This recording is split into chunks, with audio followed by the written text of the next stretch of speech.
When you think about Adam and Eve leaving the Garden of Eden, what's the first image that pops into your head?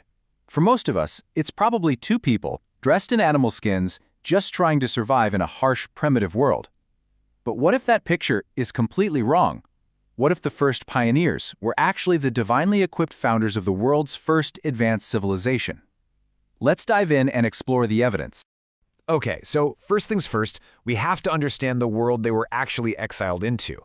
This wasn't just a simple step down from paradise. We're talking a full-on plunge into a hostile and totally unfamiliar environment.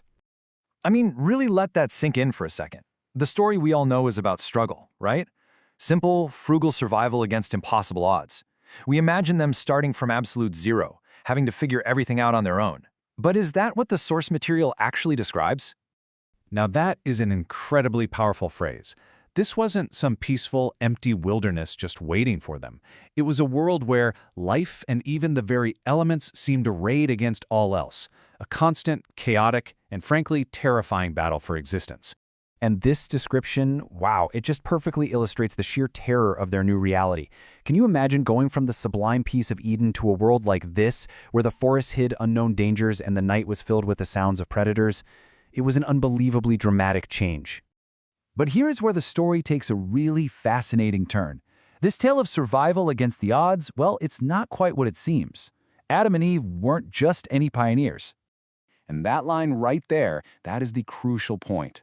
The source is making a direct challenge to that popular image we all have of our first ancestors as primitive, hunched-over cave dwellers. So let's break down what that really means. This is the absolute core of the argument. It's a stark contrast between the myth and what the source says is the reality. The myth gives us a simple, crude survivor. But the reality? It describes two people in the full bloom of both physical and intellectual maturity, people who possessed a superiority of mind and a nobility of person. You see, they weren't just set up to survive, they were equipped to thrive. And this goes even deeper than him just being the first man. The source reveals that Adam was Michael, the archangel, a leader of immense stature and significance. This wasn't some random person starting from scratch. This was a being of profound importance. And Eve was his equal, a worthy companion who did labor with him. Now, this isn't about simply performing, wifely duties. This was about working shoulder to shoulder as a true co-pioneer. Together, they were a formidable team, a power couple, really. So, if they weren't just primitive survivors, what were they? Well, they were builders, and their progress was anything but slow.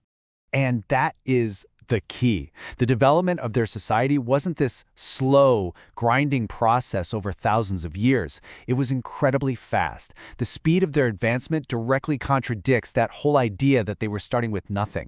I mean, just look at this list of accomplishments, and get this, all of it was achieved within Adam's own lifetime. They built a city. They were producing complex musical instruments. They worked with metals like brass and iron, and they had a sophisticated, pure language that they could both read and write.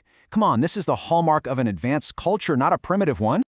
All of this rapid progress and advanced knowledge, it really begs an important question, doesn't it? How was any of this possible? Where did all this knowledge come from? Right? If you're exiled into a totally chaotic world, how do you master metallurgy, city building, and written language with such unusual rapidity? Well, the source proposes a powerful and, frankly, very logical explanation. The idea is pretty straightforward. Their knowledge wasn't self-discovered through centuries of trial and error. It was revealed to them. The source suggests that just as God taught them how to make their first clothes from animal skins, He also equipped them with the foundational knowledge they'd need to build a civilization. And this slide details just what that divine instruction might have included. We're talking essential skills like agriculture, construction, metallurgy, writing, and even medicine. It just makes sense. God wouldn't send the founders of the entire human race out into the world completely unprepared. He would equip them for success. So when we put all these pieces together, a whole new picture of Adam and Eve emerges. It completely changes their story from one of mere survival to one of profound purpose and incredible design. And this is the ultimate takeaway. Their legacy isn't just about hardship and endurance. It's about intellect, culture, and a divine partnership that literally laid the foundation for all of human history. They were founders, not just survivors. The source wraps all this up with this powerful piece of logic. It just doesn't seem to add up that God would place the ancestors of the entire human race into such a difficult world without giving them the tools they needed to exist and to thrive. And that rapid explosion of culture we see, that's the evidence. And so we're left with this final, thought-provoking question.